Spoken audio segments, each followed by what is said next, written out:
power of the tool, drive even a 2-inch nail in oak like nothing, and you can still set your depth. That nail drives so fast that you don't get the splitting or the bigger hole. All your base molding and that, you just keep working right down the line, 16-inch on center, and you're just constantly nailing. So as fast as you want to pull that trigger, you can get your nails in, move on, next stud, get them nailed all the way down. The nailer works fantastic because you have visual sight of the head. You can see right where you're putting it. There's no jumping or anything. You pull the trigger, it's right there, done. The consistency is wonderful. You can just set your depth to where you need to be and you can go all day long. It's just perfect where you can actually get into the squarest of the corner, and I mean, you can get anywhere with it.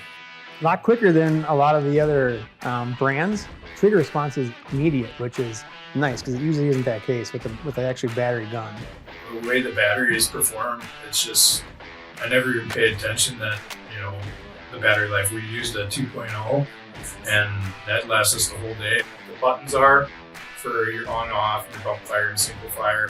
They're out of the way so you're not banging them when you're actually using the tool. Pull the trigger, that nail's gonna come out and you know exactly what's gonna come out. I love that tool, Milwaukee's design of their tools. Very versatile tool, very heavy duty built, durable. 18 gauge brad nailer is a rock star.